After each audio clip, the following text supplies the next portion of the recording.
ਸਤਨਾਮ ਸ੍ਰੀ ਵਾਹਿਗੁਰੂ ਸਾਹਿਬ ਜੀ। ਧਨਾਸਰੀ ਮਹੱਲਾ ਚੌਥਾ।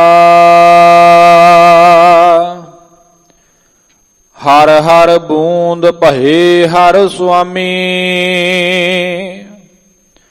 ਹਮ ਚਾਤ੍ਰਿਕ ਬਿਲਲ ਬਿਲਲਾਤੀ।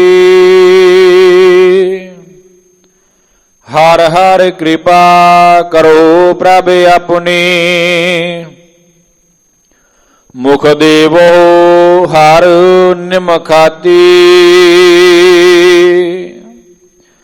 ਹਰ ਹਰ ਬੂੰਦ ਭਏ ਹਰ ਸੁਆਮੀ,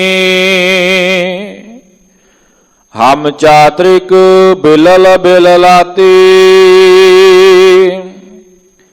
ਹਰ ਹਰ ਕਿਰਪਾ ਕਰੋ ਪ੍ਰਭ ਆਪਣੀ, ਮੁਖ ਦੇਵੋ ਹਰ ਨਿਮਖਾਤੀ। ਹਰ ਬਿਨ ਰਹਿ ਨ ਸਕੋ ਇਕ ਰਾਤੀ, ਜਿਉ ਬਿਨ ਅਮਲ ਅਮਲੀ ਮਰ ਜਾਈ ਹੈ। ਤਿਉ ਹਰ ਬਿਨ ਹਮ ਮਰ ਜਾਤੀ। ਰਹਾਉ ਤੁਮ ਹਰ ਸਰਵਰ ਆਤਿ ਅਗਾਹ, ਹਮ ਲਹ ਨ ਸਕਹਿ ਅੰਤ ਮਾਤੀ। ਤੂ ਪਰੈ ਪਰੈ ਅਪਰੰਪਰ ਸੁਆਮੀ, ਮਿਤ ਜਾਨੋ ਆਪਨ ਗਾਤੀ। ਹਰ ਕੀ ਸੰਤ ਜਨਾ ਹਰ ਜਪਿਓ, ਗੁਰ ਰੰਗ ਚਲੂਲਾ ਰਾਤੀ। ਹਰ ਹਰ ਭਗਤ ਬਣੀ ਅਤ ਸੋਭਾ, ਹਰ ਜਪਿਓ ਊਤਮ ਪਾਤੀ। ਆਪੇ ਠਾਕੁਰ ਆਪੇ ਸੇਵਕ, ਆਪ ਬਣਾਵੈ ਭਾਤੀ। ਨਾਨਕ ਜਨ ਤੁਮਰੀ ਸਰਣਾਈ, ਹਰ ਰਾਖੋ ਲਾਜ ਪਗਾਤੀ। ਆਪੇ ਠਾਕੁਰ ਆਪੇ ਸੇਵਕ, ਆਪ ਬਣਾਵੈ ਭਾਤੀ। ਨਾਨਕ ਜਨ ਤੁਮਰੀ ਸਰਣਾਈ, ਹਰ ਰਾਖੋ ਲਾਜ ਪਗਾਤੀ। ਵਾਹਿਗੁਰੂ ਜੀ ਕਾ ਖਾਲਸਾ, ਵਾਹਿਗੁਰੂ ਜੀ ਕੀ ਫਤਿਹ। ਸਾਹਿਬੇ ਕਮਾਲ, ਦੀਨ ਦੁਨੀ ਦੇ ਮਾਲਕ, ਹਲਤ ਪਲਤ ਕੇ ਰਾਖੇ। ਦਇਆ ਕੇ ਦਇਆਲ, ਭਗਤ ਵਛਲ, ਗਰੀਬ ਨਿਵਾਜ਼, ਅਨਾਥਾਂ ਨਾਥ। ਪਰਮੇਸ਼ਵਰ ਨਿਰੰਕਾਰ ਦਾ ਸ਼ਬਦ ਸਰੂਪ, ਦਸਾਂ ਪਾਤਸ਼ਾਹੀਆਂ ਦੀ ਆਤਮਕ ਜੋਤ।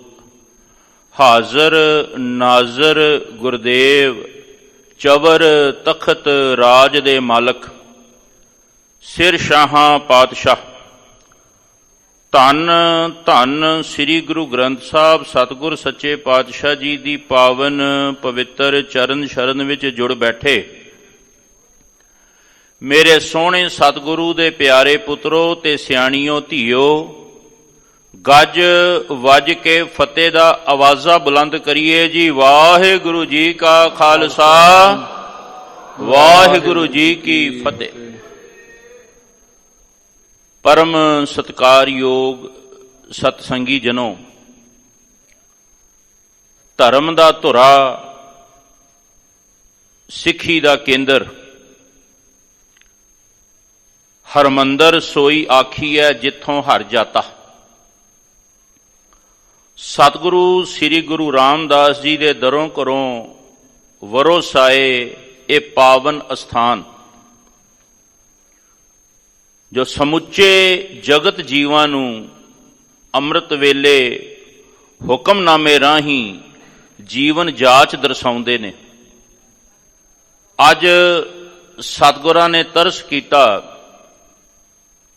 ਸਤਿਗੁਰੂ ਸ੍ਰੀ ਗੁਰੂ ਰਾਮਦਾਸ ਸੱਚੇ ਪਾਤਸ਼ਾਹ ਜੀ ਦੀ ਮੁਬਾਰਕ ਮਿਠੜੀ ਰਸਨਾ ਤੋਂ ਗੁਰਬਾਣੀ ਰੂਪ ਇਹ ਬਚਨ ਜੋ ਧਨਾਸਰੀ ਰਾਗ ਦੇ ਵਿੱਚ ਸਤਿਗੁਰਾਂ ਨੇ ਉਚਾਰਨ ਕੀਤੇ ਤੇ ਜਗਤ ਜੀਵਾਂ ਦਾ ਭਲਾ ਕਰਨ ਖਾਤਰ ਅੱਜ ਅੰਮ੍ਰਿਤ ਵੇਲੇ ਸ੍ਰੀ ਹਰਿਮੰਦਰ ਸਾਹਿਬ ਤੋਂ ਮਹਾਰਾਜ ਨੇ ਹੁਕਮਨਾਮੇ ਬਖਸ਼ਿਸ਼ ਕੀਤੇ, ਜੋ ਧੰਨ ਧੰਨ ਸ੍ਰੀ ਗੁਰੂ ਗ੍ਰੰਥ ਸਾਹਿਬ ਜੀ ਦੇ ਪਵਿੱਤਰ 668 ਅੰਗ ਤੇ ਸੁਭਾਏਮਾਨ ਨੇ। ਸਤਸੰਗੀਓ, ਦੋਏ ਕਰ ਜੋੜ ਇੱਕ ਬੇਨਤੀ ਕਰਾਂ, ਜਦੋਂ ਕਿਸੇ ਵੀ ਮੁਲਕ ਦੀ ਫੌਜ ਵੱਲ ਵੇਖੀਏ ਨਾ, ਮਿਲਟਰੀ ਵੱਲ ਵੇਖੀਏ, ਤੇ ਤੁਸਾਂ ਕਈ ਵਾਰਾਂ ਇਹ ਨਜ਼ਾਰਾ ਡਿੱਠਾ ਹੋਣਾ ਕਿ ਸਾਡੇ ਫੌਜੀ ਵੀਰ ਇੱਕੋ ਜਿਹੀ ਯੂਨੀਫਾਰਮ ਦੇ ਵਿੱਚ ਜਦੋਂ ਪਰੇਡ ਕਰਦੇ ਨੇ, ਇੱਕ ਦੂਜੇ ਦੇ ਕਦਮ ਨਾਲ ਕਦਮ ਮਿਲਾ ਕੇ ਜਦੋਂ ਕਦਮ ਤਾਲ ਕਰਦੇ ਨੇ ਤੇ ਬੜੇ ਸੋਹਣੇ ਲੱਗਦੇ ਨੇ। ਸਭ ਦੀ ਇੱਕੋ ਜਿਹੀ ਯੂਨੀਫਾਰਮ, ਇੱਕੋ ਜਿਹੀ ਚਾਲ। ਹੁਣ ਜਦੋਂ ਪਰੇਡ ਹੋ ਰਹੀ ਹੈ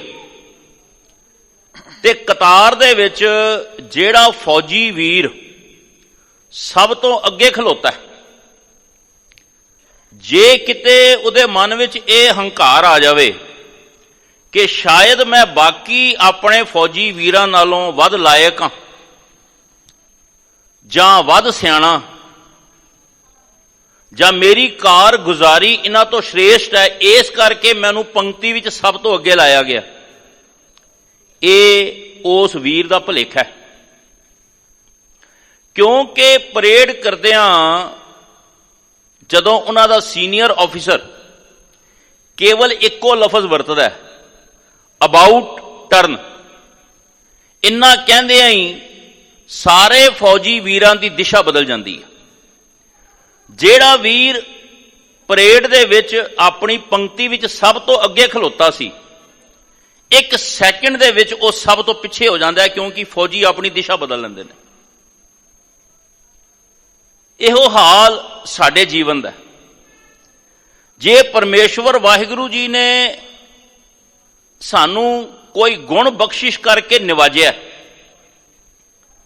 ਤੇ ਕਦੇ ਉਸ ਗੁਣ ਦੇ ਹੰਕਾਰ ਦੇ ਵਿੱਚ ਖੱਚਤ ਨਹੀਂ ਹੋਣਾ, ਕਦੇ ਆਪਣੇ ਆਪ ਨੂੰ ਅਸਾਂ ਗੁਣਵਾਨ ਨਹੀਂ ਸਮਝਣਾ, ਸਗੋਂ ਇਹ ਪੇਦਾਤ ਤੇਰੀ ਦਾਤਾਰ ਵਾਲੀ ਅਵਸਥਾ ਵਿੱਚ ਜਿਉਣਾ। ਪਤਾ ਨਹੀਂ ਉਸ ਮਾਲਕ ਨੇ ਕਦੋਂ ਅਬਾਊਟ ਟਰਨ ਕਹਿ ਕੇ ਇਸ ਜ਼ਿੰਦਗੀ ਦੇ ਅਗਾਂਹ ਵਧੂ ਮਨੁੱਖ ਨੂੰ ਵੀ ਸਭ ਤੋਂ ਪਿਛਲੀ ਕਤਾਰ ਵਿੱਚ ਲਿਆ ਖੜਾ ਕਰਨਾ। ਸੋ ਇਹ ਮਾਲਕ ਦੀ ਮੌਜ ਹੈ। ਸੋ ਉਸ ਦੀ ਮੌਜ ਤੋਂ ਬਲਿਹਾਰ ਜਾਈਏ, ਕੁਰਬਾਨ ਜਾਈਏ, ਹਰ ਪਲ ਹਰ ਘੜੀ ਉਸ ਦੇ ਸ਼ੁਕਰਾਨੇ ਵਿੱਚ ਰਹੀਏ। ਅੱਜ ਦੀ ਪਾਵਨ ਵਿਚਾਰ ਸਤਿਗੁਰੂ ਚੌਥੇ ਪਾਤਸ਼ਾਹ ਧੰਨ ਸ੍ਰੀ ਗੁਰੂ ਰਾਮਦਾਸ ਸੱਚੇ ਪਾਤਸ਼ਾਹ ਕਿਰਪਾ ਕਰਕੇ ਬਖਸ਼ਿਸ਼ ਕਰਦੇ ਨੇ। ਸਤਨਾਮ ਸ੍ਰੀ ਵਾਹਿਗੁਰੂ ਸਾਹਿਬ ਜੀ। ਧਨਾਸਰੀ ਮਹੱਲਾ ਚੌਥਾ। ਹਰ ਹਰ ਬੂੰਦ ਭਏ ਹਰ ਸੁਆਮੀ, ਹਮ ਚਾਤ੍ਰਿਕ ਬਿਲਲ ਬਿਲ ਲਾਤੀ। ਸਤਿਗੁਰੂ ਸ੍ਰੀ ਗੁਰੂ ਰਾਮਦਾਸ ਜੀ ਦੇ ਪਾਵਨ ਬਚਨ ਇਹ ਧਨਾਸਰੀ ਰਾਗ ਦੇ ਵਿੱਚ ਧਨਾਸਰੀ ਮਹੱਲਾ ਚੌਥਾ ਦੇ ਪਾਵਨ ਸਿਰਲੇਖ ਹੇਠ ਮਹਾਰਾਜ ਸੱਚੇ ਪਾਤਸ਼ਾਹ ਦੇ ਪਾਵਨ ਸਰੂਪ ਵਿੱਚ ਦਰਜ ਨੇ। ਸੱਚੇ ਪਾਤਸ਼ਾਹ ਜੀ ਨਿਰੰਕਾਰ ਪਰਮੇਸ਼ਵਰ ਦੇ ਚਰਨਾਂ ਵਿੱਚ ਜੋਦੜੀ ਕਰਨ ਦਾ ਚੱਜ ਦਰਸਾਉਂਦਿਆਂ ਸਤਿਗੁਰੂ ਤੇ ਆਪ ਕਿਰਪਾਲਤਾ ਦੇ ਸਾਗਰ ਨੇ, ਆਪ ਨਿਰੰਕਾਰ ਦਾ ਨਿਜ ਸਰੂਪ ਨੇ, ਜਗਤ ਜੀਵਾਂ ਨੂੰ ਉਸ ਸੋਹਣੇ ਰੱਬ ਦੇ ਚਰਨਾਂ ਵਿੱਚ ਜੁੜ ਕੇ ਪੁਕਾਰ ਕਰਨ ਦਾ ਚੱਜ ਦਰਸਾਉਂਦੇ ਨੇ।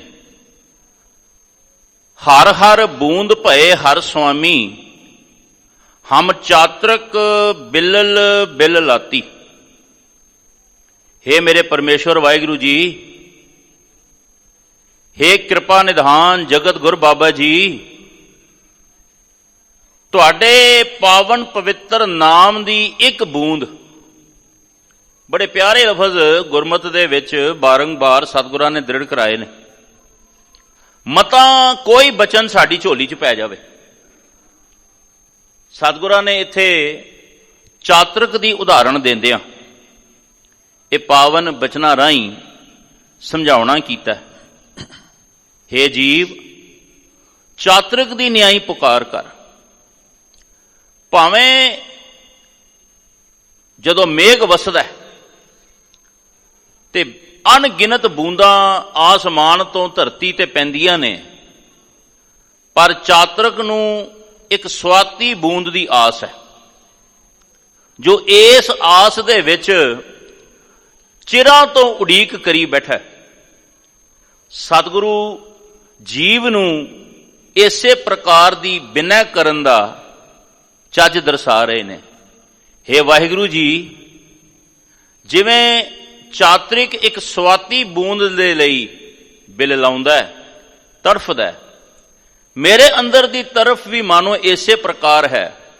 ਤੁਸੀਂ ਤਰਸ ਕਰਕੇ ਆਪਣੇ ਨਾਮ ਦੀ ਬੂੰਦ ਬਖਸ਼ਿਸ਼ ਕਰੋ। ਹਰ ਹਰ ਕਿਰਪਾ ਕਰੋ ਪ੍ਰਭ ਆਪਣੀ, ਮੁਖ ਦੇਵੋ ਹਰ ਨਿਮਖਾਤੀ। हे ਕਿਰਪਾਲਤਾ ਦੇ ਸਾਗਰ ਵਾਹਿਗੁਰੂ ਜੀ, ਰੱਬ ਜੀ, ਆਪਣੀ ਕਿਰਪਾ ਕਰੋ।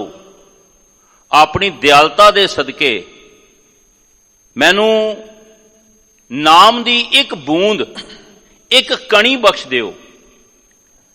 ਸਤ ਸੰਗੀਓ, ਜਿਹੜਾ ਧਰਮੀ ਮਨੁੱਖ ਦਾ ਜੀਵਨ ਹੈ ਨਾ, ਉਸ ਦੀ ਮੰਗ ਦੁਨਿਆਵੀ ਮਨੁੱਖ ਨਾਲੋਂ ਵੱਖ ਹੋਏਗੀ। ਦੋ ਇੱਕ ਕਰ ਜੋੜ ਇੱਕ ਬੇਨਤੀ ਕਰਨ ਲੱਗਾ। ਭਾਵੇਂ ਅਸੀਂ ਸਾਰੇ ਧਰਮੀ ਹੋਣ ਦਾ ਮਾਣ ਕਰਨੇ ਆ, ਪਰ ਸੱਚ ਤਾਂ ਇਹ ਹੈ, ਜਿਹੜਾ ਧਰਮੀ ਹੋਣ ਦਾ ਮਾਣ ਕਰੇ, ਅਸਲ ਵਿੱਚ ਉਹਨੇ ਧਰਮ ਨੂੰ ਕਮਾਇਆ ਹੀ ਨਹੀਂ।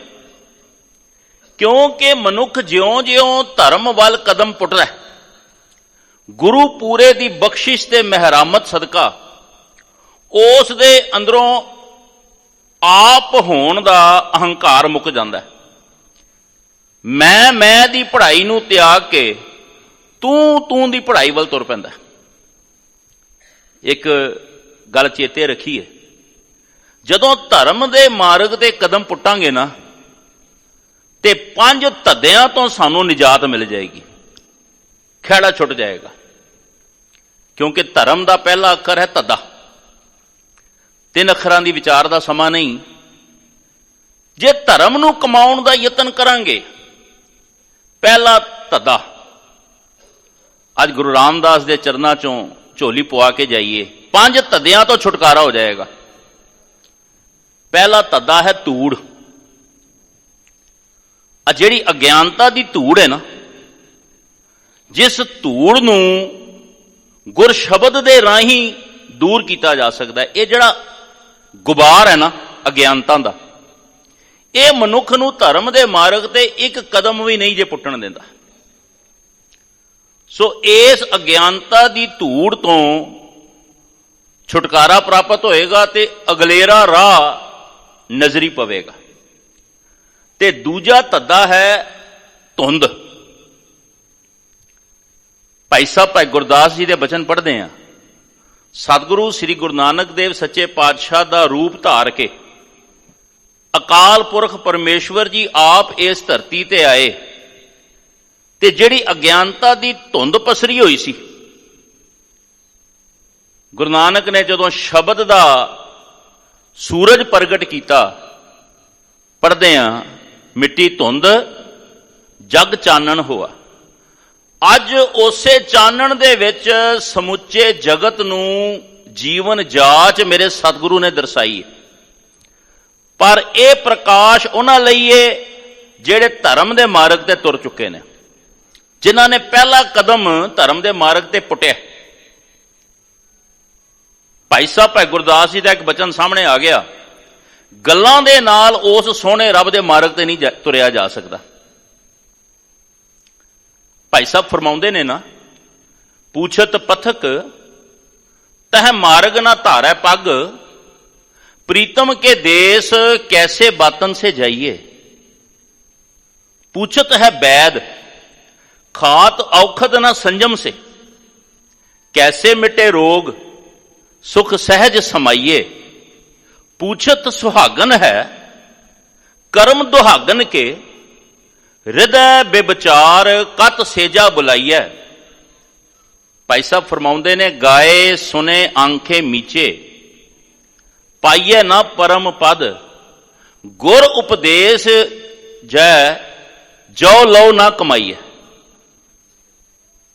जदों तक गुर उपदेश नूं जीवन विच धारण नहीं ना कीता, ये अज्ञानता दी धूड़, तेर मेर दी धुंध, ये मिटण वाली नहीं। धर्म दे मार्ग ते तुरिया तीजा धद्दा जिस तो मुक्ति मिलती है, वो है धंधा। ਅੱਜ ਸੰਸਾਰ ਦੇ ਵਿੱਚ ਧਰਮ ਦੇ ਨਾਂ ਤੇ ਸਭ ਤੋਂ ਵੱਧ ਧੰਦਾ ਪ੍ਰਫੁੱਲਤ ਹੈ। ਅੱਜ ਧਰਮ ਦੇ ਨਾਂ ਤੇ ਸਭ ਤੋਂ ਵੱਧ ਰੌਲਾ ਪਿਆ ਹੋਇਆ। ਇੱਕ ਧੜਾ ਆਖਦਾ ਕਿ ਮੇਰਾ ਅੱਲਾ ਤੁਹਾਡੇ ਰਾਮ ਨਾਲੋਂ ਵੱਡਾ ਹੈ, ਦੂਜਾ ਧੜਾ ਆਖਦਾ ਤੁਹਾਡਾ ਖੁਦਾ ਮੇਰੇ ਰਾਮ ਨਾਲੋਂ ਭਲਾ ਕਿਵੇਂ ਵੱਡਾ ਹੋ ਸਕਦਾ ਹੈ। ਤੇ ਘਟ ਅਸੀਂ ਵੀ ਨਹੀਂ ਕੀਤੀ। ਅਸੀਂ ਵੀ ਗੁਰਮੰਤਰ ਦੇ ਨਾਂ ਤੇ, ਮੂਲ ਮੰਤਰ ਦੇ ਨਾਂ ਤੇ, ਮਰਿਆਦਾ ਦੇ ਨਾਂ ਤੇ ਬੜੇ ਰੌਲੇ ਪਾ ਲਏ। ਧਰਮ ਦੇ ਨਾਂ ਤੇ ਸਭ ਤੋਂ ਵੱਧ ਧੰਦਾ ਜਿਹੜਾ ਪ੍ਰਫੁੱਲਤ ਹੋਇਆ ਉਹ ਅਧਰਮੀਆਂ ਵੱਲੋਂ। ਸੋ ਜਦੋਂ ਇਸ ਧੰਦੇ ਤੋਂ ਮੁਕਤ ਹੋਣਾ ਤੇ ਗੁਰੂ ਦੀ ਕਿਰਪਾ ਦਾ ਪਾਤਰ ਬਣਿਆ ਜਾਣਾ। ਤੇ ਚੌਥਾ ਧੱਦਾ ਹੈ ਧੱਕੇ। ਸੱਚ ਕਹਿ ਦਿਆਂ, ਧਰਮ ਦੇ ਮਾਰਗ ਤੇ ਤੁਰਿਆ ਜਮਾਂ ਦੇ ਧੱਕੇ ਤੋਂ ਬਚ ਜਾਵਾਂਗੇ।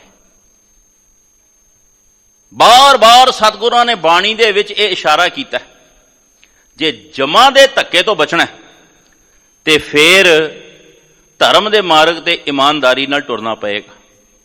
ਸਾਧ ਸੰਗਤ ਜੀ, ਜਦੋਂ ਧਰਮ ਦੇ ਮਾਰਗ ਤੇ ਟੁਰਾਂਗੇ, ਪੰਜਵਾਂ ਧੱਦਾ ਜਿਸ ਤੋਂ ਬਚਾਅ ਹੋਣਾ ਸੰਭਵ ਹੈ, ਉਹ ਹੈ ਧੋਖਾ। ਅੱਜ ਸੰਸਾਰ ਦੇ ਵਿੱਚ ਧਰਮ ਦੇ ਨਾਂ ਤੇ ਇੱਕ ਦੂਜੇ ਨਾਲ ਧੋਖਾ ਕੀਤਾ ਜਾ ਰਿਹਾ, ਵੈਰ ਕਮਾਏ ਜਾ ਰਹੇ ਨੇ। ਪਰ ਗੁਰੂ ਪੂਰੇ ਦੀ ਸ਼ਰਨ ਵਿੱਚ ਆ ਕੇ ਸਤਿਗੁਰੂ ਸ੍ਰੀ ਗੁਰੂ ਰਾਮਦਾਸ ਸੱਚੇ ਪਾਤਸ਼ਾਹ ਦੇ ਬਚਨਾਂ ਨੂੰ ਕਮਾ ਕੇ ਜੀਵਨ ਵਿੱਚੋਂ ਧੋਖੇ ਤੋਂ ਬਚਿਆ ਜਾ ਸਕਦਾ ਹੈ, ਧੱਕੇ ਤੋਂ ਬਚਿਆ ਜਾ ਸਕਦਾ ਹੈ, ਧੰਦੇ ਤੋਂ ਬਚਿਆ ਜਾ ਸਕਦਾ ਹੈ, ਧੂੜ ਤੇ ਅਗਿਆਨਤਾ ਦੀ ਧੁੰਦ ਤੋਂ ਬਚਿਆ ਜਾ ਸਕਦਾ ਹੈ। ਸੋ ਸਤਿਗੁਰੂ ਗਰੀਬ ਨਿਵਾਜ਼ ਸਾਨੂੰ ਐਸਾ ਜੀਵਨ ਜਿਉਣ ਦਾ ਚੱਜ ਦਰਸਾਉਂਦੇ ਨੇ। ਹਰ ਬਿਨਾ ਰਹਿ ਨਾ ਸਕੋ ਇੱਕ ਰਾਤੀ, ਉਸ ਸੋਹਣੇ ਰੱਬ ਦੀ ਯਾਦ ਤੋਂ ਬਿਨਾ ਇੱਕ ਰੱਤੀ ਵੀ, ਭਾਵ ਰੱਤਾ ਭਰ ਵੀ ਗੁਰਸਿੱਖ ਪਿਆਰਿਆਂ ਦਾ ਜਿਉਣਾ ਮੁਹਾਲ ਹੈ, ਜਿਉਣਾ ਅਸੰਭਵ ਹੈ। ਇੱਥੇ ਜਿਹੜਾ ਰਾਤੀ ਲਫ਼ਜ਼ ਆਇਆ ਨਾ, ਇਹਦਾ ਅਰਥ ਨਾਈਟ ਨਹੀਂ ਹੈ, ਇਹਦਾ ਅਰਥ ਹੈ ਰੱਤਾ, ਭੋਰਾ। ਥੋੜਾ ਜਿਹਾ ਵੀ ਗੁਰੂ ਨੂੰ ਵਿਸਾਰ ਕੇ ਗੁਰਸਿੱਖ ਜੀਵਨ ਨਹੀਂ ਜੀ ਸਕਦਾ, ਕਿਉਂਕਿ ਗੁਰਬਾਣੀ ਵਿੱਚ ਬਚਨ ਆਉਂਦਾ ਹੈ, ਜਿਉਂ ਧਰਤੀ ਸੋਭ ਕਰੇ ਜਲ ਬਰਸੇ, ਤਿਉਂ ਸਿੱਖ ਗੁਰ ਮਿਲ ਬਿਗਸਾਈ। ਸਿੱਖ ਦਾ ਤਾਂ ਜੀਵਨ ਹੀ ਗੁਰੂ ਹੈ।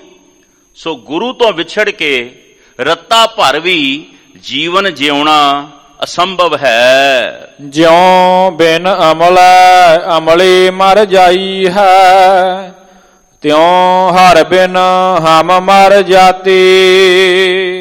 ਜਿਵੇਂ ਕਿਸੇ ਅਮਲੀ ਨੂੰ ਕੋਈ ਨਸ਼ੇ ਦਾ ਅਮਲ ਲੱਗਾ ਹੋਵੇ ਨਾ, ਜਦੋਂ ਤੱਕ ਉਹ ਨਸ਼ੇ ਵਿੱਚ ਹੈ ਆਪਣੀ ਮੌਜ ਵਿੱਚ ਰਹਿੰਦਾ, ਦੁਨੀਆ ਨੂੰ ਭੁਲਾ ਕੇ ਵਿਸਾਰ ਕੇ, ਉਹਨੂੰ ਕਿਸੇ ਨਾਲ, ਆਪਣੇ ਪਰਿਵਾਰ ਨਾਲ, ਸੰਸਾਰ ਨਾਲ ਕੋਈ ਲੈਣਾ ਦੇਣਾ ਨਹੀਂ। ਜਦੋਂ ਉਹਦਾ ਨਸ਼ਾ ਟੁੱਟਦਾ ਫਿਰ ਉਹ ਨਸ਼ੇ ਦੀ ਭਾਲ ਦੇ ਵਿੱਚ ਹਰ ਥਾਈਂ ਭੱਜਣ ਦਾ ਯਤਨ ਕਰਦਾ ਹੈ। ਇਸ ਲਈ ਗੁਰਸਿੱਖ ਦਾ ਜੀਵਨ, ਸੱਚ ਕਹਦੇ ਹਾਂ, ਅੰਮ੍ਰਿਤ ਵੇਲੇ ਦਾ ਜਾਗਣਾ, ਇਹ ਗੁਰਸਿੱਖ ਪਿਆਰਿਆਂ ਲਈ ਨਸ਼ਾ ਹੈ। ਅੰਮ੍ਰਿਤ ਵੇਲੇ ਦਾ ਇਸ਼ਨਾਨ, ਚੌਂਕੜਾ ਮਾਲ ਕੇ ਵਾਹਿਗੁਰੂ ਗੁਰਮੰਤਰ ਦਾ ਜਾਪ, ਪੰਜ ਬਾਣੀਆਂ ਦਾ ਨਿਤਨੇਮ, ਸਤਸੰਗ ਵਿੱਚ ਆਉਣਾ। ਜਿਹੜੇ ਭਾਵਨਾ ਵਾਲੇ ਗੁਰਸਿੱਖ ਨੇ ਨਾ, ਜਦੋਂ ਸਤ ਸੰਗਤ ਵਿੱਚ ਆਉਂਦੇ ਨੇ ਨਾ ਤੇ ਪ੍ਰੇਮ ਦੇ ਵਿੱਚ ਝੂਮਦੇ ਆਉਂਦੇ ਨੇ, ਕਿਉਂਕਿ ਗੁਰੂ ਦੇ ਨਸ਼ੇ ਦੀ ਲੌਰ ਵਿੱਚ ਹੁੰਦੇ ਨੇ, ਗੁਰੂ ਚਰਨਾਂ ਦੇ ਭੋਰੇ ਬਣ ਕੇ ਆਉਂਦੇ ਨੇ। ਸਤਿਗੁਰੂ ਫਰਮਾਉਂਦੇ ਨੇ ਇਸ ਪਾਵਨ ਸ਼ਬਦ ਦੀ ਰਹਾਉ ਦੀ ਪੰਕਤੀ ਦੇ ਵਿੱਚ, ਇਸ ਸਮੁੱਚੇ ਸ਼ਬਦ ਦਾ ਸੈਂਟਰਲ ਆਈਡੀਆ ਸੱਚੇ ਪਾਤਸ਼ਾਹ ਬਖਸ਼ਿਸ਼ ਕਰਦੇ ਨੇ ਕਿ ਉਸ ਸੋਹਣੇ ਰੱਬ ਦੀ ਜੋ ਬਖਸ਼ਿਸ਼ ਕੀਤੀ ਹੋਈ ਗੁਰਮਤ ਹੈ, ਉਹਦੇ ਧਾਰਨੀ ਹੋਈਏ। ਤੇ ਗੁਰਸਿੱਖ ਪਿਆਰੇ ਇੱਕ ਅਮਲੀ ਦਾ ਉਦਾਹਰਣ ਦੇ ਕੇ, ਇੱਕ ਨਸ਼ਈ ਦਾ ਉਦਾਹਰਣ ਦੇ ਕੇ, ਜਿਉਂ ਬਿਨ ਅਮਲੈ ਅਮਲੀ ਮਰ ਜਾਈ ਹੈ, ਇਸੇ ਤਰ੍ਹਾਂ ਤਿਉਂ ਹਰ ਬਿਨ ਹਮ ਮਰ ਜਾਤੀ। ਉਸ ਸੋਹਣੇ ਰੱਬ ਦੀ ਯਾਦ ਤੋਂ ਬਿਨਾਂ, ਪਰਮੇਸ਼ਵਰ ਦੇ ਸਿਮਰਨ ਤੋਂ ਬਿਨਾਂ ਗੁਰਸਿੱਖ ਵੀ ਆਤਮਕ ਮੌਤੇ ਮਰ ਜਾਂਦੇ ਨੇ। ਜਿਹੜੇ ਆਤਮਕ ਮੌਤੇ ਮਰੇ ਨੇ ਉਹ ਪਰਮਾਤਮਾ ਦੀ ਯਾਦ ਤੋਂ ਦੂਰ ਨੇ। ਜਿਉਂਦੇ ਕੌਣ ਨੇ? ਜਿਹੜੇ ਸਦਾ ਉਸ ਦੀ ਯਾਦ ਵਿੱਚ ਟਿਕੇ ਹੋਏ ਨੇ। ਰਹਾਉ ਤੁਮ ਹਰ ਸਰਵਰ ਆਤਿ ਅਗਾਹ, ਹਮ ਲਹਿ ਨ ਸਕਹਿ ਅੰਤ ਮਾਤੀ। ਤੁਸੀਂ ਗੁਣ ਸਾਗਰ ਹੋ, ਗੁਣਾਂ ਦੇ ਭਰਪੂਰ ਸਰੋਵਰ ਹੋ। ਪੰਚਮ ਪਾਤਸ਼ਾਹ ਦਾ ਇੱਕ ਬਚਨ ਬਾਣੀ ਦੇ ਵਿੱਚ ਆਉਂਦਾ ਹੈ, ਨਿਰੰਕਾਰ ਪਰਮੇਸ਼ਵਰ ਦੀ ਉਸਤਤ ਕਰਦਿਆਂ ਬਾਬਾ ਜੀ ਫਰਮਾਉਂਦੇ ਨੇ, ਤੂੰ ਬੇਅੰਤ ਕੋ ਬਿਰਲਾ ਜਾਣੈ, ਗੁਰ ਪ੍ਰਸਾਦ ਕੋ ਸ਼ਬਦ ਪਛਾਣੈ, ਸੇਵਕ ਕੀ ਅਰਦਾਸ ਪਿਆਰੇ, ਜਪ ਜੀਵਾਂ ਪ੍ਰਭ ਚਰਨ ਤੁਮਾਰੇ। ਅਸੀਂ ਉਸ ਸੋਹਣੇ ਰੱਬ ਦਾ ਅੰਤ ਨਹੀਂ ਪਾ ਸਕਦੇ।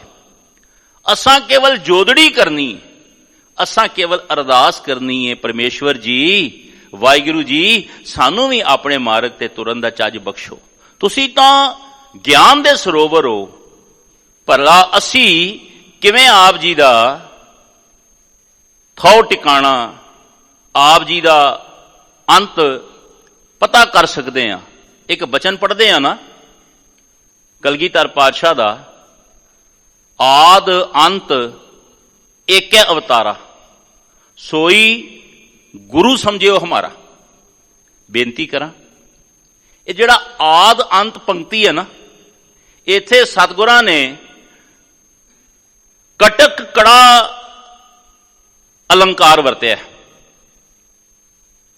ਕਟਕ ਕੁੰਡਲ ਅਲੰਕਾਰ ਗੁਰੂ ਘਰਾਂ ਦੇ ਵਿੱਚ ਬਹੁਤ ਵੱਡੇ ਕੜਾਏ ਪਏ ਹੁੰਦੇ ਨੇ, ਜਿੱਥੇ ਨਿਤਾ ਪ੍ਰਤੀ ਸੰਗਤਾਂ ਦੇ ਲਈ ਸਬਜ਼ੀਆਂ ਤਿਆਰ ਹੁੰਦੀਆਂ ਨੇ, ਦਾਲ ਤਿਆਰ ਹੁੰਦੀ ਹੈ। ਬੜੇ ਵੱਡੇ ਵੱਡੇ ਕੜਾਏ, ਇਹਨੂੰ ਕਹਿੰਦੇ ਨੇ ਕਟਕ। ਹੁਣ ਏਡੇ ਵੱਡੇ ਕੜਾਏ ਨੂੰ ਜੇ ਚੁੱਕਣਾ ਹੋਵੇ ਨਾ ਤੇ ਉਹਦੇ ਆਲੇ ਦੁਆਲੇ ਕੁੰਡੇ ਲੱਗੇ ਹੁੰਦੇ ਨੇ। ਇਹ ਹੈ ਕਟਕ ਕੁੰਡਲ, ਇਹ ਅਲੰਕਾਰ ਹੈ।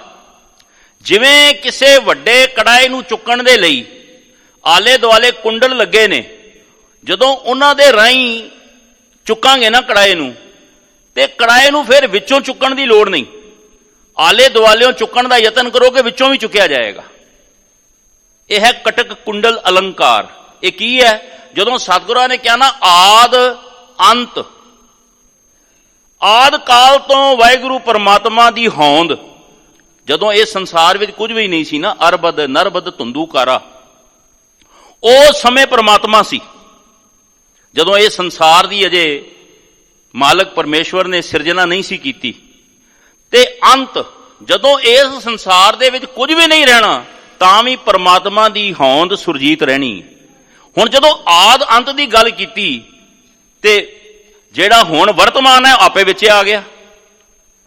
ਜਦੋਂ ਆਦ ਅੰਤ ਦੇ ਕੁੰਡਲ ਚੁੱਕੇ ਤੇ ਵਰਤਮਾਨ ਦਾ ਕੜਾਇਆ ਆਪੇ ਵਿੱਚੋਂ ਚੁੱਕਿਆ ਗਿਆ।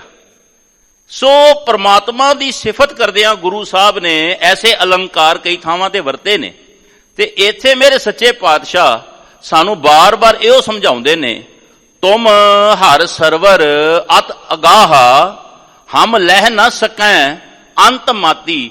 ਅਸੀਂ ਤੁਹਾਡੇ ਗਿਆਨ ਦੇ ਸਮੁੰਦਰ ਦੇ ਵਿੱਚੋਂ ਅਸੀਂ ਉਸ ਦਾ ਅੰਤ ਨਹੀਂ ਪਾ ਸਕਦੇ, ਕਿਉਂਕਿ ਤੁਸੀਂ ਆਦ ਅੰਤ ਇੱਕੋ ਜਿਹੇ ਹੋ, ਤੁਸੀਂ ਆਦ ਅੰਤ ਏਕੇ ਅਵਤਾਰਾ ਹੋ ਕੇ ਵਰਤ ਰਹੇ ਹੋ। ਤੂੰ ਪਰੈ ਪਰੈ ਅਪਰੰਪਰ ਸੁਆਮੀ ਮਿਤ ਜਾਨੋ ਆਪਨ ਗਾਤੀ। हे अनंत, हे बेअंत, हे अगा, हे अथा परमेश्वर, तू अपरंपर है, तेरी कोई गत मित लखी नहीं जा सकती। तैनू भला कौन दावा कर दवे कि मैं तेरा आद अंत लभ लिया। तू परै परै अपरंपर स्वामी, भगतां लई तू नेरे हूं नेरा है। हाथ कहो कबीर हाथ पै नेरे। ਤੇ ਜਿਹੜੇ ਤੈਨੂੰ ਖੋਜਣ ਦਾ ਯਤਨ ਕਰਦੇ ਨੇ, ਖੋਜਣ ਦਾ ਦਾਵਾ ਕਰਦੇ ਨੇ, ਉਹਨਾਂ ਲਈ ਤੂੰ ਪਰੇ ਤੋਂ ਪਰੇ ਹੈ। ਭਾਉ ਤੇਰੀ ਸ਼ਕਤੀ ਅਸੀਮ ਹੈ, ਤੇਰਾ ਪਾਰਾਵਾਰ ਅਨੰਤ ਹੈ, ਬੇਅੰਤ ਹੈ। ਸੋ ਸਤਿਗੁਰੂ ਸ੍ਰੀ ਗੁਰੂ ਰਾਮਦਾਸ ਸੱਚੇ ਪਾਤਸ਼ਾਹ ਇੱਥੇ ਸਮਝਾਉਂਦੇ ਨੇ, ਮਿਤ ਜਾਨੋ ਆਪਨ ਗਾਤੀ, ਤੂੰ ਆਪਣੀ ਗਤ ਆਪ ਹੀ ਜਾਣਦਾ ਹੈ, ਤੈਨੂੰ ਭਲਾ ਕੋਈ ਕਿਉਂ ਕਿਵੇਂ ਬਿਆਨ ਕਰ ਸਕਦਾ ਹੈ। ਇੱਥੇ ਇੱਕ ਬੇਨਤੀ ਕਰਾਂ, ਸਟੇਜ ਤੋਂ ਮਹਾਪੁਰਸ਼ਾਂ ਦਾ ਨਾਂ ਨਹੀਂ ਲਈਦਾ, ਜਿਨ੍ਹਾਂ ਮਹਾਪੁਰਸ਼ਾਂ ਦੀ ਬਚਪਨ ਵਿੱਚ ਸੰਗਤ ਹੋਈ, ਉਹਨਾਂ ਨੂੰ ਜਦੋਂ ਫਤਿਹ ਬੁਲਾਉਣੀ, ਕਈ ਵਾਰ ਪ੍ਰੇਮ ਦੇ ਵਿੱਚ ਉਹਨਾਂ ਦੇ ਗੋਡੇ ਹੱਥ ਲਾ ਲੈਣਾ, ਕਿਉਂਕਿ ਮਾਤਾ ਪਿਤਾ ਸਮਾਨ ਹੁੰਦੇ ਨੇ ਮਹਾਪੁਰਸ਼, ਤੇ ਉਹਨਾਂ ਨੇ ਇੱਕ ਬਚਨ ਕਿਹਾ ਕਰਨਾ। ਉਹ ਅਸੀਸ ਦੇਣ ਵੇਲੇ ਨਾ, ਜਿਵੇਂ ਵੱਡਿਆਂ ਨੂੰ ਤੁਸੀਂ ਸਤਿਕਾਰ ਕਰੋ ਤੇ ਅਸੀਸ ਦਿੰਦੇ ਨੇ ਜਿਉਂਦੇ ਰਹੋ, ਤੇ ਉਹ ਬਚਨ ਕਰਿਆ ਕਰਦੇ ਸਨ। ਬੜਾ ਪਿਆਰਾ ਬਚਨ, 4 ਲਫ਼ਜ਼ ਬੋਲਦੇ ਸਨ ਅਸੀਸ ਦੇਣ ਵੇਲੇ। ਉਹ ਕਿਹਾ ਕਰਦੇ ਸਨ, ਰਾਜ਼ੀ ਰਹੋ, ਰੱਜੇ ਰਹੋ, ਰਜ਼ਾ ਵਿੱਚ ਰਹੋ, ਰੋਜ਼ੇ ਵਿੱਚ ਰਹੋ। ਉਮਰ ਨਿਆਣੀ ਸੀ, ਗੱਲ ਸਮਝ ਨਾ ਆਉਣੀ। ਜਦੋਂ ਉਹਨਾਂ ਨੂੰ ਮਿਲਣਾ, ਫਤਿਹ ਬੁਲਾਉਣੀ, ਇਹਨਾਂ ਨੇ ਬਚਨ ਇਹੀ ਕਰਨੇ, ਰਾਜ਼ੀ ਰਹੋ, ਰੱਜੇ ਰਹੋ, ਰਜ਼ਾ ਵਿੱਚ ਰਹੋ, ਰੋਜ਼ੇ ਵਿੱਚ ਰਹੋ। ਇੱਕ ਦਿਨ ਦਾਸ ਨੇ ਪ੍ਰੇਮ ਦੇ ਨਾਲ ਉਹਨਾਂ ਦੇ ਚਰਨ ਫੜ ਲਏ। ਮੈਂ ਕਿਹਾ, ਮਹਾਂਪੁਰਸ਼ੋ, ਕਿਉਂਕਿ ਜੋੜਿਆ ਉਹਨਾਂ ਨੇ ਸਾਰੀ ਉਮਰ ਕੇਵਲ ਧੰਨ ਸ੍ਰੀ ਗੁਰੂ ਗ੍ਰੰਥ ਸਾਹਿਬ ਨਾਲ। ਮੈਂ ਬੇਨਤੀ ਕੀਤੀ, ਮਹਾਂਪੁਰਸ਼ੋ, ਆ ਤੁਸੀਂ ਬਚਨ ਜਦੋਂ ਫਰਮਾਉਂਦੇ ਹੋ, ਮਨ ਨੂੰ ਛੂੰਹਦੇ ਨੇ, ਬੜੇ ਚੰਗੇ ਲੱਗਦੇ ਨੇ। ਰਜੇ ਰੋ ਵੀ ਸਮਝ ਆ ਗਿਆ ਵੀ ਜਿੱਥੇ ਦੁਨਿਆਵੀ ਪਦਾਰਥ, ਨਾਮ ਦੇ ਪਦਾਰਥ, ਰਜੇ ਰਹੋ। ਰਜ਼ਾ ਵਿੱਚ ਰਹੋ ਵੀ ਸਮਝ ਆ ਗਿਆ ਵੀ ਰੱਬ ਦੀ ਰਜ਼ਾ ਵਿੱਚ ਰਹਿਣਾ। ਰਾਜ਼ੀ ਰਹੋ ਵੀ ਸਮਝ ਆ ਗਿਆ ਬਈ ਸਰੀਰਕ ਤੌਰ ਤੇ, ਮਾਨਸਿਕ ਤੌਰ ਤੇ, ਦਿਮਾਗੀ ਤੌਰ ਤੇ ਵੀ ਰਾਜ਼ੀ ਰਹੋ। ਪਰ ਇਹ ਜਿਹੜਾ ਰੋਜ਼ੇ ਵਿੱਚ ਰਹੋ, ਇਹ ਲਫ਼ਜ਼ ਕੀ ਹੈ? ਸਿੱਖਾਂ ਦਾ ਰੋਜ਼ੇ ਨਾਲ ਕੀ ਸੰਬੰਧ ਹੈ? ਕਿਉਂਕਿ ਜਦੋਂ ਰੋਜ਼ਾ ਲਫ਼ਜ਼ ਸਾਹਮਣੇ ਆਉਂਦਾ ਹੈ ਤੇ ਸਹਿਜ ਸੁਭਾਏ ਸਾਡੇ 5 ਵਕਤ ਦੇ ਨਮਾਜ਼ੀ ਭਰਾ ਜਿਹੜੇ ਨੇ, ਖੁਦਾ ਪਾਕ ਨੂੰ ਮੰਨਣ ਵਾਲੇ, ਕੁਰਾਨੇ ਪਾਕ ਪੜ੍ਹਨ ਵਾਲੇ ਮੁਸਲਮਾਨ ਸਾਹਮਣੇ ਆਉਂਦੇ ਨੇ, ਕਿਉਂਕਿ ਉਹ ਰੋਜ਼ਾ ਰੱਖਦੇ ਨੇ। ਜਦੋਂ ਇਹ ਬੇਨਤੀ ਕੀਤੀ ਨਾ, ਤੇ ਉਹਨਾਂ ਨੇ ਇੱਕ ਬਚਨ ਕੀਤਾ। ਉਹ ਕਹਿਣ ਲੱਗੇ, ਮੁਸਲਮਾਨ ਨੇ ਰੋਜ਼ਾ ਰੱਖਣਾ ਮਹੀਨੇ, ਸਾਲ ਵਿੱਚ 1 ਮਹੀਨਾ। ਜਦੋਂ ਉਹਨਾਂ ਦੀ ਈਦ ਆਉਂਦੀ ਹੈ, ਉਸ ਤੋਂ ਪਹਿਲਾਂ 30 ਦਿਨ, ਉਹ ਲਗਭਗ 30 ਦਿਨ ਉਹ ਰੋਜ਼ਾ ਰੱਖਦੇ ਨੇ। ਕਹਿੰਦੇ ਨੇ ਸਿੱਖ ਨੇ ਜਿਹੜਾ ਰੋਜ਼ਾ ਰੱਖਣਾ ਹੈ, ਉਹ ਸਾਲ ਦੇ 365 ਦਿਨ ਰੱਖਣਾ, ਨਿਤ ਨਿਤ। ਮੈਂ ਬੇਨਤੀ ਕੀਤੀ, ਜੀ ਉਹ ਵੀ ਦੱਸ ਦਿਓ ਕਿਹੜਾ ਰੋਜ਼ਾ। ਕਹਿੰਦੇ ਨੇ ਉਹ 30 ਦਿਨ ਸਵੇਰ ਤੋਂ ਲੈ ਕੇ ਸ਼ਾਮ ਤੱਕ ਪ੍ਰਸ਼ਾਦੇ ਦਾ ਰੋਜ਼ਾ ਰੱਖਦੇ ਨੇ, ਪਾਣੀ ਦਾ ਰੋਜ਼ਾ ਰੱਖਦੇ ਨੇ, ਉਹ ਮੂੰਹ ਨਹੀਂ ਲਾਉਂਦੇ ਖੁਦਾ ਦੀ ਯਾਦ ਦੇ ਵਿੱਚ। ਚਲੋ ਉਹਨਾਂ ਦਾ ਧਰਮ ਹੈ, ਉਹਨਾਂ ਨੂੰ ਮੁਬਾਰਕ ਹੈ, ਸਭ ਦਾ ਆਪੋ ਆਪਣਾ ਧਰਮ ਹੈ। ਪਰ ਜਿਹੜਾ ਸਿੱਖ ਨੇ ਰੋਜ਼ਾ ਰੱਖਣਾ 365 ਦਿਨ, ਹਰ ਘੜੀ, ਹਰ ਪਲ ਇਹ ਰੋਜ਼ਾ ਰੱਖਣਾ। ਇਹ ਕਿਹੜਾ ਰੋਜ਼ਾ ਹੈ? ਝੂਠ ਦਾ ਰੋਜ਼ਾ, ਨਿੰਦਿਆ ਦਾ ਰੋਜ਼ਾ, ਚੁਗਲੀ ਦਾ ਰੋਜ਼ਾ, ਕਿਸੇ ਦੀ ਨਿੰਦਿਆ ਨਹੀਂ ਕਰਨੀ, ਕਪਟ ਨਹੀਂ ਕਰਨਾ, ਜੇ ਦੁਕਾਨਦਾਰੀ ਕਰਦਾ ਹੈ ਤੇ ਮਿੱਤਰਾ ਘੱਟ ਨਹੀਂ ਤੋਲਣਾ, ਆਪਣੀ ਨੂੰਹ ਦੀ ਆਪਣੀ ਸੱਸ ਦੀ ਨਿੰਦਿਆ ਚੁਗਲੀ ਨਹੀਂ ਕਰਨੀ, ਸਦਾ ਸਭ ਦੇ ਨਾਲ ਮਿਲਵਰਤਨ ਕਰਨਾ ਹੈ ਤੇ ਸੱਚ ਬੋਲਣਾ ਹੈ, ਮਿੱਠਾ ਬੋਲਣਾ ਹੈ। ਜਦੋਂ ਇਹ ਬਚਨ ਸੁਣਿਆ ਤੇ ਤਾਂ ਮਹਿਸੂਸ ਹੋਇਆ ਕਿ ਗੁਰੂ ਗ੍ਰੰਥ ਸਾਹਿਬ ਦੇ ਚਰਨਾਂ ਵਿੱਚੋਂ ਜਿਨ੍ਹਾਂ ਨੂੰ ਰੰਗ ਲੱਗਾ ਨਾ, ਉਹਨਾਂ ਦੀ ਸੰਗਤ ਕਰਨੀ ਅਤ ਲਾਜ਼ਮੀ। ਗੁਰੂ ਗ੍ਰੰਥ ਸਾਹਿਬ ਇਸ ਸੰਸਾਰ ਦੇ ਸਰਵ ਉੱਚ ਗੁਰੂ ਨੇ, ਸਰਬ ਕਲਾ ਸੰਪੂਰਨ ਨੇ, ਸਮਰੱਥ ਨੇ, ਪਰ ਜਿਨ੍ਹਾਂ ਨੇ ਸਤਿਗੁਰਾਂ ਦੀ ਪਾਵਨ ਬਾਣੀ ਨੂੰ ਕਮਾਉਣਾ ਕੀਤਾ, ਉਹਨਾਂ ਦੀ ਸੰਗਤ ਕਰਕੇ ਹੀ ਇਹ ਦਾਤ ਪ੍ਰਾਪਤ ਹੁੰਦੀ ਏ। ਹਰ ਕੇ ਸੰਤ ਜਨਾ ਹਰ ਜਪਿਓ, ਗੁਰ ਰੰਗ ਚਲੂਲਾ ਰਾਤੀ। ਜਿਹੜੇ ਸੰਤ ਜਨ ਨੇ, ਜਿਹੜੇ ਪਰਮੇਸ਼ਵਰ ਦੇ ਨਾਮ ਵਿੱਚ ਰੰਗੇ ਹੋਏ ਨੇ, ਉਹ ਜੀਵਨ ਵਿੱਚ ਐਸੀ ਅਵਸਥਾ ਤੇ ਐਸੇ ਮਰਤਬੇ ਤੇ ਪਹੁੰਚੇ ਨੇ। ਹਰ ਕੇ ਸੰਤ ਜਨਾ ਹਰ ਜਪਿਓ, ਜਿਹੜਾ ਸੰਤ ਲਫ਼ਜ਼ ਹੈ ਨਾ, ਬੜੀ ਪਿਆਰੀ ਅਵਸਥਾ ਹੈ। ਸਤਿਗੁਰਾਂ ਨੇ ਬਾਰੰਬਾਰ ਬਾਣੀ ਦੇ ਵਿੱਚ ਇਸ ਅਵਸਥਾ ਦਾ ਜ਼ਿਕਰ ਕੀਤਾ। ਕਈ ਵਾਰਾਂ ਸੰਸਾਰ ਦੇ ਵਿੱਚ ਵਿਚਰਦਿਆਂ ਲੋਕੀ ਇਹ ਸਵਾਲ ਕਰਦੇ ਨੇ, ਜੀ ਅਸਲ ਸੰਤ ਦੀ ਨਿਸ਼ਾਨੀ ਕੀ ਹੈ? ਸੰਤ ਦੀ ਪਰਿਭਾਸ਼ਾ ਦੇ ਉੱਤੇ ਕਈ ਵਿਦਵਾਨ ਪੁਰਸ਼ਾਂ ਨੇ ਬੜੀਆਂ ਕਿਤਾਬਾਂ ਲਿਖ ਛੱਡੀਆਂ ਨੇ, ਮੁਬਾਰਕ ਹੈ। ਸੰਤ ਦੀ ਪਰਿਭਾਸ਼ਾ ਦੇ ਉੱਤੇ ਬੜਾ ਕੁਝ ਬੋਲਿਆ ਵੀ ਗਿਆ ਹੈ। ਗੁਰਬਾਣੀ ਨੇ ਵੀ ਬਾ ਕਮਾਲ ਢੰਗ ਦੇ ਨਾਲ ਸੰਤ ਦੀ ਪਰਿਭਾਸ਼ਾ ਨੂੰ ਦ੍ਰਿੜ ਕਰਾਇਆ। ਪਰ ਜੇ ਇੱਕ ਪੰਕਤੀ ਦੇ ਵਿੱਚ ਸੰਤ ਦੀ ਪਰਿਭਾਸ਼ਾ ਨੂੰ ਬਿਆਨ ਕਰਨਾ ਹੋਵੇ ਨਾ, ਜੇ ਕਿਤੇ ਬਹੁਤਾ ਸਮਾਂ ਨਾ ਹੋਵੇ ਵਿਚਾਰ ਦਾ, ਕੇਵਲ ਇੱਕ ਪੰਕਤੀ ਦੇ ਵਿੱਚ ਸੰਤ ਦੀ ਪਰਿਭਾਸ਼ਾ ਬਿਆਨ ਕਰਨੀ ਹੋਵੇ, ਤੇ ਦੋਏ ਕਰ ਜੋੜ ਇੱਕ ਬੇਨਤੀ ਕਰਾਂ ਸਾਧ ਸੰਗਤ ਜੀ, ਜਿਹੜਾ ਅਸਲੀ ਸੰਤ ਹੋਏਗਾ ਉਹਦੇ ਚਿਹਰੇ ਤੇ ਬਸੰਤ ਹੋਏਗਾ, ਉਹਦੇ ਚਿਹਰੇ ਤੇ ਨਾਮ ਦਾ ਰੰਗਣ ਹੋਏਗਾ, ਨਾਮ ਦੀਆਂ ਕਮਾਈਆਂ ਉਹਦੇ ਜੀਵਨ ਵਿੱਚੋਂ ਡੁੱਲ ਡੁੱਲ ਪੈਣਗੀਆਂ। ਗੱਲਾਂ ਵਾਲੇ ਨਹੀਂ, ਕਮਾਈ ਵਾਲੇ ਸੰਤਾਂ ਦੀ ਅੱਜ ਲੋੜ ਹੈ, ਜਿਨ੍ਹਾਂ ਨੇ ਆਪ ਤਾਉ ਜ਼ਿੰਦਗੀ ਗੁਰੂ ਗ੍ਰੰਥ ਸਾਹਿਬ ਦੇ ਲੜ ਲੱਗ ਕੇ ਨਾਮ ਜਪਿਆ ਤੇ ਸੰਸਾਰ ਨੂੰ ਨਾਮ ਜਪਾਉਣਾ ਕੀਤਾ। ਗੁਰੂ ਸਵਾਰਿਓ, ਇੱਕ ਬੇਨਤੀ ਕਰਨ ਲੱਗਾ, ਚੰਗੀ ਲੱਗੇ ਪੱਲੇ ਬੰਨਿਓ। ਇਸ ਜੀਵਨ ਦੀਆਂ 4 ਅਵਸਥਾਵਾਂ ਨੇ। ਜਿਹੜਾ ਸਾਨੂੰ ਜੀਵਨ ਮਿਲਿਆ ਨਾ, ਸਾਡੀ ਉਮਰਾਂ ਇੱਕ ਦੂਜੇ ਤੋਂ ਵੱਧ ਘੱਟ ਹੋ ਸਕਦੀ ਹੈ, ਪਰ ਅਸੀਂ ਜਿੰਨੇ ਵੀ ਗੁਰੂ ਗ੍ਰੰਥ ਸਾਹਿਬ ਦੇ ਚਰਨਾਂ ਨਾਲ ਜੁੜੇ ਆ ਨਾ, ਜਾਂ ਜੁੜਨ ਦਾ ਯਤਨ ਕਰ ਰਹੇ ਹਾਂ, 4 ਅਵਸਥਾਵਾਂ ਵਿੱਚੋਂ ਲੰਘ ਕੇ ਮੰਜ਼ਿਲ ਤੇ ਪਹੁੰਚ ਸਕਦੇ ਹਾਂ। ਦਾਸ ਕਈ ਵਾਰ ਇਸ ਤਰ੍ਹਾਂ ਵੀ ਬੇਨਤੀ ਕਰਦਾ ਹੁੰਦਾ ਗੁਰੂ ਦੀ ਕਿਰਪਾ ਦੇ ਨਾਲ, ਕਿ ਪੂਜਣ ਤੋਂ ਪੁੱਜਣ ਦੀ ਯਾਤਰਾ, ਪੂਜਣ ਤੋਂ ਪੁੱਜਣ ਦੀ ਯਾਤਰਾ, ਮੰਜ਼ਿਲ ਤੇ ਪਹੁੰਚਣ ਦੀ ਯਾਤਰਾ, ਇਹ 4 ਪੌੜੀਆਂ ਨੇ। ਪਹਿਲੀ ਪੌੜੀ ਹੈ, ਪਹਿਲਾ ਸਟੈਪ ਹੈ ਪੂਜਣਾ। ਹਿੰਦੂ ਵੀਰ ਆਪਣੇ ਢੰਗ ਨਾਲ ਪਰਮਾਤਮਾ ਦੀ ਪੂਜਾ ਕਰਦੇ ਨੇ, ਮੁਸਲਮਾਨ ਈਸਾਈ ਭਰਾ ਆਪਣੇ ਢੰਗ ਨਾਲ ਕਰਦੇ ਨੇ, ਜੈਨੀ ਬੋਧੀ ਸਾਰੇ ਮੁਬਾਰਕ ਨੇ ਆਪੋ ਆਪਣੇ ਢੰਗ ਨਾਲ। ਸਿੱਖ ਦਾ ਪੂਜਾ ਦਾ ਢੰਗ ਵੱਖਰਾ ਹੈ। ਪਰ ਮਾਫ ਕਰਨਾ, ਜੇ ਅਸੀਂ ਗੁਰਬਾਣੀ ਤੋਂ ਸੇਧ ਨਹੀਂ ਨਾ ਲਈ, ਤੇ ਅੱਜ ਕਈ ਥਾਵਾਂ ਤੇ ਸਾਡਾ ਵੀ ਪੂਜਣ ਦਾ ਢੰਗ ਜਿਹੜਾ ਨਾ, ਉਹ ਅਣਮਤੀਆਂ ਨਾਲ ਰਲ ਗਿਆ। ਅੱਜ ਜੇ ਕਿਤੇ ਗੁਰੂ ਗ੍ਰੰਥ ਸਾਹਿਬ ਨੂੰ ਪੁੱਛੀਏ, ਸੰਸਾਰ ਦਾ ਕੋਈ ਐਸਾ ਸਵਾਲ ਨਹੀਂ ਜਿਹਦਾ ਜਵਾਬ ਗੁਰੂ ਗ੍ਰੰਥ ਸਾਹਿਬ ਨੇ ਨਾ ਦਿੱਤਾ ਹੋਵੇ। ਤੇ ਸਤਿਗੁਰੂ ਨੂੰ ਪੁੱਛੋ, ਪਿਤਾ ਜੀ ਪੂਜਣਾ ਕਿਵੇਂ ਹੈ? ਤੇ ਪਿਤਾ ਜੀ ਗੁਰਬਾਣੀ ਰੂਪ ਹੋ ਕੇ ਸਮਝਾਉਂਦੇ ਨੇ, ਪੂਜਾ ਕੀਚੈ ਨਾਮ ਤੇ ਆਈ ਹੈ, ਬਿਨ ਨਾਵੈ ਪੂਜ ਨਾ ਹੋਈ। ਕਹਿੰਦੇ ਪਰਮੇਸ਼ਵਰ ਦੀ ਅਸਲ ਪੂਜਾ ਹੈ ਉਸ ਦੇ ਨਾਮ ਨੂੰ ਜਪਣਾ, ਨਾਮ ਦੀ ਕਮਾਈ ਕਰਨੀ। ਤੇ ਨਾਮ ਤੋਂ ਬਿਨਾ ਮਨੁੱਖ ਦੀ ਪੂਜਾ ਸੰਪੂਰਨ ਨਹੀਂ ਹੁੰਦੀ। ਜਿਹੜਾ ਉਹ ਰੱਬ ਦੀ ਪੂਜਾ ਕਰਦਾ ਹੈ ਉਹ ਪੂਰੀ ਨਹੀਂ ਹੁੰਦੀ। ਪਰ ਅਸੀਂ ਪੂਜਾ ਦੇ ਨਾਂ ਤੇ ਬੜਾ ਕੁਝ ਕਰ ਲਿਆ।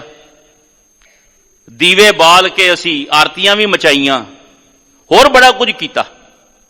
ਦਾਸ ਕਿਸੇ ਦੀ ਨਿੰਦਿਆ ਨਹੀਂ, ਪਰ ਗੁਰੂ ਗ੍ਰੰਥ ਸਾਹਿਬ ਦੇ ਆਸ਼ੇ ਅਨੁਸਾਰ ਆ ਜਗਨਨਾਥਪੁਰੀ ਦੀ ਧਰਤੀ ਤੇ ਸਤਿਗੁਰਾਂ ਨੇ ਸਾਨੂੰ ਆਰਤੀ ਕਰਨ ਦਾ ਚੱਜ ਦਰਸਾਇਆ ਸੀ ਨਾ, ਅਸੀਂ ਭੁੱਲ ਗਏ। ਸਤਿਗੁਰਾਂ ਨੇ ਜਿਹੜੀ ਆਰਤੀ ਕਰਨ ਦਾ ਚੱਜ ਦਰਸਾਇਆ ਉਹ ਬੜਾ ਵਿਸ਼ਾਲ ਸੋਚ ਦਾ ਇੱਕ ਢੰਗ ਸੀ। ਸੋ ਅਸੀਂ ਸਾਰੇ ਆਪੋ ਆਪਣੇ ਢੰਗ ਨਾਲ ਪੂਜਾ ਕਰਦੇ ਹਾਂ, ਮੁਬਾਰਕ ਹੈ।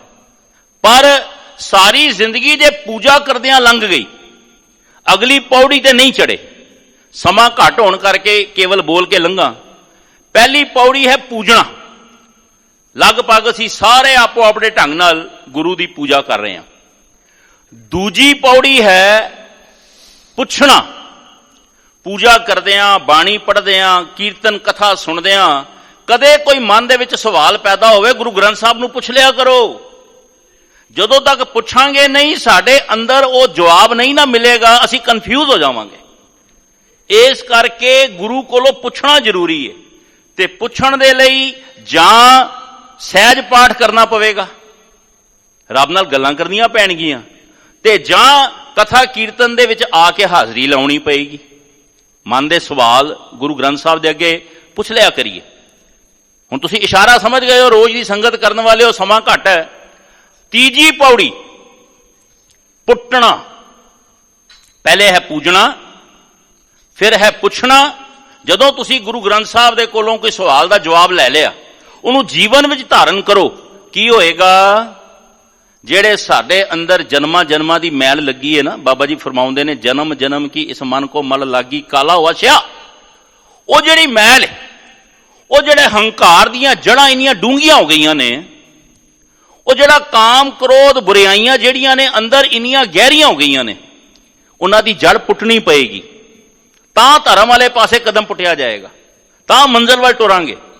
ਸਤ ਸੰਗੀਓ, ਜਿਹੜਾ ਸਿਆਣਾ ਕਿਰਸਾਨ ਹੈ ਨਾ, ਉਹ ਸਦਾ ਆਪਣੇ ਖੇਤ ਦੇ ਵਿੱਚ ਇਹ ਨਹੀਂ ਵੀ ਬੀਜ ਕੇ ਸੌਂ ਜਾਂਦਾ ਤੇ ਫਸਲ ਪੈਦਾ ਹੋਣ ਦੀ ਇੰਤਜ਼ਾਰ ਕਰਦਾ। ਉਹ ਕੁਝ ਸਮੇਂ ਬਾਅਦ ਆਪਣੇ ਖੇਤਾਂ ਵਿੱਚੋਂ ਨਦੀਮ ਪੁੱਟਦਾ ਹੈ, ਘਾਹ ਪੁੱਟਦਾ।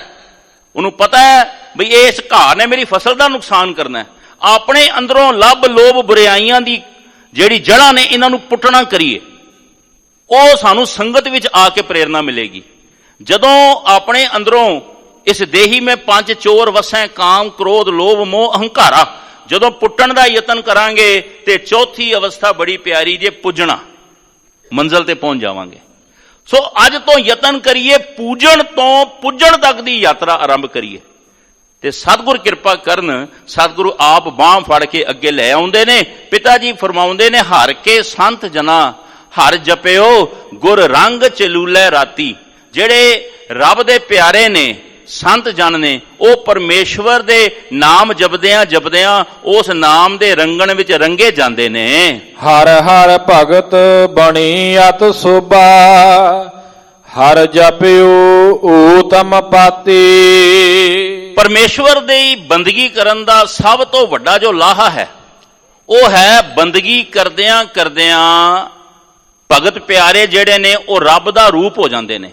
ਹਰ ਹਰ ਜਨ ਦੋਏ ਏਕ ਹੈ, ਬਿਬ ਵਿਚਾਰ ਕਿਛ ਨਾਹੀਂ। ਜਲ ਤੇ ਉਪਜ ਤਰੰਗ ਜਿਉ, ਜਲ ਹੀ ਵਿਖੇ ਸਮਾਏ। ਆਪੇ ਠਾਕੁਰ ਆਪੇ ਸੇਵਕ, ਆਪ ਬਣਾਵੈ ਭਾਤੀ। ਉਹ ਪਰਮੇਸ਼ਵਰ ਜੋ ਦੀਨ ਦੁਨੀ ਦਾ ਮਾਲਕ ਹੈ, ਜੋ ਸਰਬ ਜੀਆਂ ਦਾ ਪ੍ਰਤਪਾਲਕ ਹੈ, ਪਾਲਦਾ ਵੀ ਹੈ, ਘਾਲਦਾ ਵੀ ਹੈ, ਗਲਦਾ ਵੀ ਹੈ।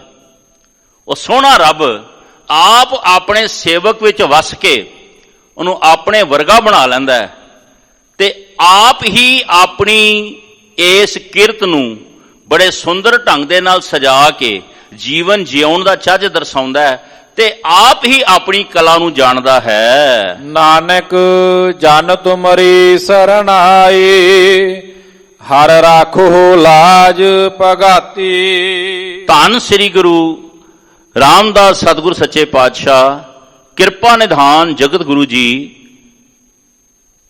ਇਹਨਾਂ ਪਾਵਨ ਬਚਨਾਂ ਦੇ ਰਾਹੀਂ ਸਮਝਾਉਣਾ ਕਰਦੇ ਨੇ, ਹੇ ਨਾਨਕ,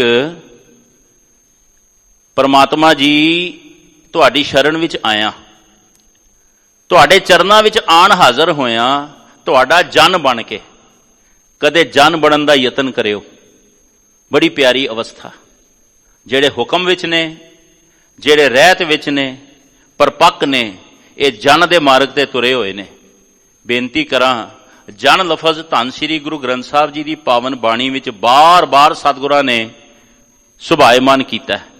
ਜਦੋਂ ਜਨ ਬਣਨ ਦੇ ਮਾਰਗ ਤੇ ਤੁਰ ਪਏ ਨਾ, ਤੇ ਕਲਯੁਗ ਰੂਪੀ ਜਿੰਨ ਸਾਡੇ ਜੀਵਨ ਵਿੱਚੋਂ ਆਪੇ ਦੂਰ ਹੋ ਜਾਣਗੇ। ਜਨ ਤੇ ਜਿੰਨ ਵਿੱਚ ਕੇਵਲ ਇੱਕ ਸਿਹਾਰੀ ਦਾ ਫਰਕ ਹੈ। ਬਸ ਆਪਣੇ ਜੀਵਨ ਵਿੱਚੋਂ ਇਸ ਸਿਹਾਰੀ ਨੂੰ ਮਿਟਾ ਕੇ ਜਨ ਬਣ ਕੇ ਪਰਮੇਸ਼ਵਰ ਦੇ ਮਾਰਗ ਤੇ ਤੁਰਨਾ ਕਰੀਏ। ਮੇਰੇ ਸਤਿਗੁਰੂ ਜੀ ਫਰਮਾਉਂਦੇ ਨੇ, ਨਾਨਕ ਜਨ ਤੁਮਰੀ ਸ਼ਰਣਾਈ। ਹੇ ਅਕਾਲ ਪੁਰਖ ਵਾਹਿਗੁਰੂ ਜੀ, ਤੁਹਾਡਾ ਸੇਵਕ, ਤੁਹਾਡਾ ਸਿੱਖ ਤੁਹਾਡੀ ਸ਼ਰਣ ਵਿੱਚ ਹੈ। ਹਰ ਰਾਖੋ ਲਾਜ ਭਗਾਤੀ। ਆਪਣੇ ਭਗਤ ਜਨਾਂ ਦੀ, ਆਪਣੇ ਪਿਆਰਿਆਂ ਦੀ ਲਾਜ ਰੱਖੋ। ਸਤਿਗੁਰ ਕਿਰਪਾ ਕਰਨ, ਬਖਸ਼ਿਸ਼ ਕਰਨ। ਸਾਧ ਸੰਗਤ ਜੀ, ਇੱਕ ਬੇਨਤੀ ਕਰਨ ਲੱਗਾ। ਜਦੋਂ ਅਸੀਂ ਸਿੱਖ ਹੋਣ ਦਾ ਦਾਅਵਾ ਕਰਦੇ ਹਾਂ, ਬੜਾ ਮਾਣ ਹੁੰਦਾ ਅਸੀਂ ਗੁਰੂ ਨਾਨਕ ਦੇ ਸਿੱਖ ਹਾਂ, ਪਰ ਸਿੱਖ ਹੋਣ ਦਾ ਦਾਅਵਾ ਕਰਨ ਦੇ ਨਾਲ ਨਾਲ ਆਪਣੇ ਅੰਦਰ ਨਿਮਰਤਾ ਤੇ ਗੁਰੂ ਦੇ ਪ੍ਰਤੀ ਐਸੀ ਭੈ ਭਾਵਨੀ ਲੈ ਕੇ ਆਉਣੀ। ਹਰ ਸਮੇਂ ਗੁਰ ਮੇਰੇ ਸੰਗ ਸਦਾ ਹੈ ਨਾਲੇ, ਸਿਮਰ ਸਿਮਰ ਤਿਸ ਸਦਾ ਸੰਭਾਲੇ। ਆ ਹੁਣ ਗੁਰੂ ਨਾਨਕ ਸਾਹਿਬ ਦਾ ਪ੍ਰਕਾਸ਼ ਦਿਹਾੜਾ ਲੰਘਿਆ, ਅੱਗੇ ਹੁਣ ਸ਼ਹੀਦੀ ਦਿਹਾੜਿਆਂ ਦਾ ਸਿਲਸਿਲਾ, ਪ੍ਰਕਾਸ਼ ਦਿਹਾੜਿਆਂ ਦਾ ਸਿਲਸਿਲਾ ਤੁਰ ਪਿਆ।